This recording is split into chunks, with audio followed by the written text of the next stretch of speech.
2000 ஆண்டுகளுக்கு முன்னாடி தமிழ்நாட்டில் இருக்கிற கன்னியாகுமரியைச் சேர்ந்த ஒரு இளவரசி கொரிய மன்னரான அந்த மிகப்பெரிய ஒரு சாம்ராஜ்யத்தை உருவாக்கியிருக்காங்க. அது மட்டும் இல்லாமல் இன்னைக்கு இருக்கக்கூடிய கொரிய மக்கள் தொகையில் 10% மேற்பட்ட மக்கள் இவர்களுடைய வம்சாவளியில் வந்தவங்க தான். அதனால தான் கொரிய மொழியில் ஆரம்பித்து கலாச்சாரம், பண்பாடு, வாழ்க்கை முறை, விளையாட்டுன்னு எல்லா விஷயங்களையும் தமிழர்களோட ஒத்து போகிறாங்க கொரிய மக்கள். எதுக்காக ஒரு தமிழ் இளவரசியை கொரிய மன்னருக்கு திருமணம் பண்ணி வச்சாங்க? இது எல்லாமே உண்மையாக நடந்திருக்கு அப்படின்றதுக்கு என்ன ஆதாரங்கள் இருக்குது? அதே மாதிரி எப்படி தமிழ் இளவரசியோட இந்த வரலாறு வட இந்திய வரலாறா மாற்றப்பட்டுச்சுன்றத வாங்க பார்க்கலாம். 2000 வருஷத்துக்கு முன்னாடி எப்படி தமிழகத்தில் இருந்து கொரியா வரைக்கும் போயிருக்க முடியும்? இதையெல்லாம் நம்புற மாதிரியா இருக்குன்னு நினைக்கலாம். ஆனால் உண்மையிலேயே தமிழ் மன்னர்கள் பண்டைய காலத்திலேயே கடல் வணிகத்தில் சிறந்திருந்தாங்க. எந்த அளவுக்குன்னா, அப்போ உலக வளர்ச்சியின் நாடான ரோமர்கள், கிரேக்கர்கள், எகிப்தியர்கள்னு எல்லாருக்குமே நறுமண பொருட்களை தொடங்கி உணவு, உடைன்னு எல்லாவற்றையுமே ஏற்றுமதி செய்யக்கூடிய ஒரு மக்களாக இருந்தாங்க தமிழர்கள். அதே நேரத்தில் தான் கொரிய மக்களோட வர்த்தக ரீதியாக ரொம்பவுமே நட்பாக இருந்தாங்க தமிழர்கள். இந்த நட்பை உறவாக மாற்றிக்கிட்டு பாண்டிய தேசத்து குமாரி பகுதியில் இருக்கிற துறைமுகத்தில் மிக பிரம்மாண்டமான ஒரு கப்பலை அதுல தேசத்து இளவரசியையும் அவங்களோட சேர்ந்து 100க்கும் மேற்பட்ட சிப்பாய்கள், பணிப்பெண்கள், மருத்துவர்கள்னு ஒரு கிராமத்துக்கே தூர தேசத்துக்கு மன்னரான கொரிய மன்னரை திருமணம் பண்ண அனுப்பி வைக்கிறாங்க. பல மாத பயணங்களுக்கு அப்புறமா கொரியாவுக்கு போறாங்க தமிழ் இளவரசி. அந்த இளவரசியோட அழகை பார்த்த கொரிய மக்கள் அவங்கள ஜியோங்ஃபாங் ஹோக்குன்னு கூப்பிட்டாங்க. ஜியோங்ஃபாங் ஹோக்னா தமிழில் செம்பவனம்னு அர்த்தம். ஆமாம், அந்த இளவரசியோட பெயர் செம்பவனம். தன்னந்தனியாக ஒரு பெண்ணா கடல் தாண்டி கொரியா வரைக்கும் போய் கொரிய மன்னரான கிம் சுரேவை திருமணம் பண்ணி கொரிய நாட்டுக்கே ராணியானாங்க இளவரசி சம்பவனம். அது மட்டும் இல்லாமல் 157 வருஷம் கொரிய நாட்டை மிக பிரம்மாண்டமாக ஆட்சி பண்ணாங்க. இந்த விஷயங்கள் எல்லாமே எப்படி வெளிக்குலத்துக்கு முதல்ல தெரிய வந்துச்சுன்னா, கொரிய மக்களுக்கு ரொம்ப நாளாகவே தங்களுடைய உண்மையான வரலாறை தெரிஞ்சுக்கணும்னு ஆசை. ஏன்னா ஆசிய கண்டத்திலே கொரியாவினுடைய கலாச்சாரம் ஜப்பான், சைனா போன்ற நாடுகள்கிட்ட இருந்து முழுசாக வேறுபட்டு இருக்கும். இதனால தான் கொரியர்கள் தங்களுடைய உண்மையான வரலாறை தேட ஆரம்பித்தாங்க. அப்போ தான் அவங்களுக்கு சம்யுத் கியோசாங்கிற ஒரு புத்தகம் கிடைக்குது. அதில் தான் கொரிய மன்னர்களை பற்றியும் ஜியோங்வாங் ஹோக் ராணியை பற்றியும் நிறைய குறிப்புகள் இருந்திருக்கு. அப்படி அதில் என்ன இருந்துன்னா, ஆயுதத்தாங்கிற ஒரு நாட்டை சேர்ந்த ஹியோங்வாங் ஹோங்குங்கிற ஒரு இளவரசி கொரியாவுக்கு வந்து கொரிய மன்னரான கிம் சுரவை திருமணம் பண்ணிட்டாங்க.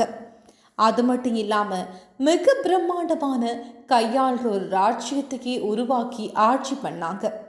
அதுக்கப்புறம் அந்த ராஜ்யம் 3 பிரிவாக பிரித்து தனித்தனி ராஜ்யங்களாக இருந்தது.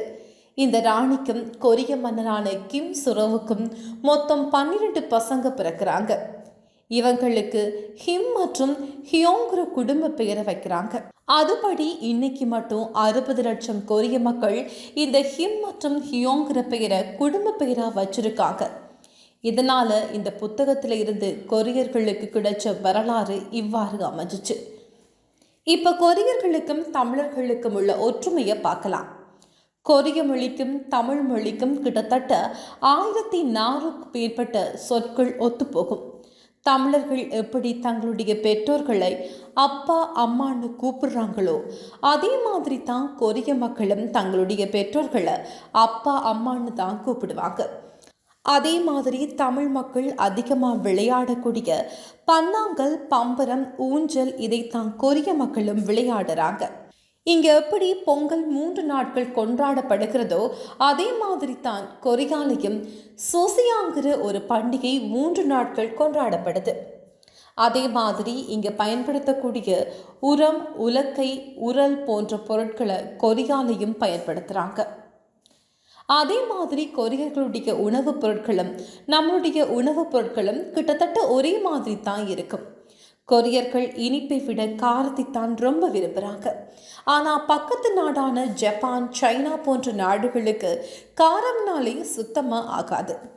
அதே மாதிரி இங்கே இருக்கக்கூடிய ஊறுகாய், கொழுக்கட்டை, கஞ்சி போன்றதுதான் கொரியாவர்களுடைய சாப்பிட்றாங்க. இது மாதிரி இன்னும் பல ஒற்றுமைகள் நமக்கு கொரியர்களுக்கும் இருக்கு. இதுக்கு முக்கியமான காரணமே இங்கே இருந்து போன தமிழ் இளவரசி சம்பவனம் தான். இப்பேற்பட்ட வரலாறு நமக்கு தெரியாம போனதால தான் இன்னைக்கு நம்மளுடைய தமிழ் இளவரசியை வட இந்திய பெண் என்று சொல்லி உரிமை கொண்டாடுறாங்க. உண்மையிலே கொரியாவினுடைய ராணி ஜியோங்வாங் ஹோப் தமிழ் இளவரசியா இல்ல வட இந்திய பொண்ணான்னு பார்ப்போம். கொரியாவினுடைய வரலாற்றுப்படி அந்த ராணி கடல் வழியா பயணம் செஞ்சு வந்தாங்க. அடுத்து அவங்களுடைய கையில 2 மீன்கள் பொறிக்கப்பட்ட ஒரு சின்னம் இருந்தது. அதே மாதிரி அந்த ராணி கிபி 48 தான் கொரியாவுக்கு வந்து சேர்றாங்க. வந்தப்ப அந்த ராணி கொரிய மக்கள்கிட்ட நான் அயோத்திய நாட்டிலிருந்து வந்திருக்கேன்னு சொன்னதா ஒரு குறிப்பு இருக்குது. இந்த குறிப்புகள் எல்லாமே எடுத்துக்கிட்டு தான் 90களில் தங்களுடைய ராணி பிறந்தெடுத்து தேடி ஆரம்பிச்சாங்கன்றது கொரியர்களுடைய வரலாறு. முதல்ல அந்த ராணி கொரியாவுக்கு வந்த வருடம் கிபி 48. அந்த நேரத்தில் வட இந்தியர்களுக்கு கடல் வழி வணிகம்னா என்னன்னே தெரியாது.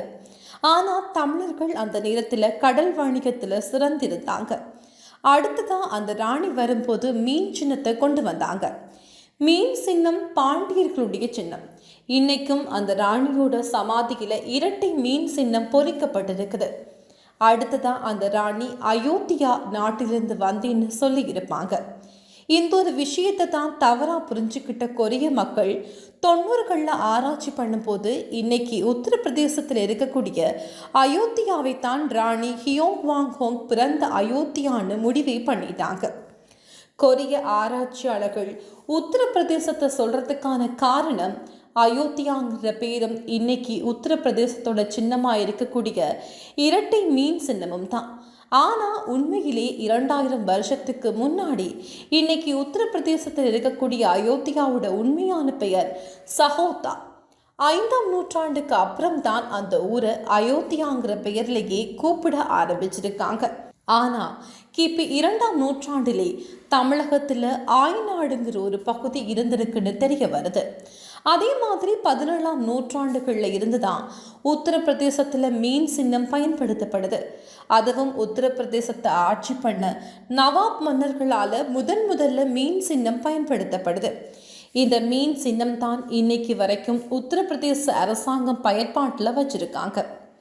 ஆனால் பாண்டிய மன்னர்கள் 2000 வருடங்களுக்கு முன்னாடி இருந்து இந்த மீன் சின்னம் பயன்பாட்டில் வச்சிருக்காங்க.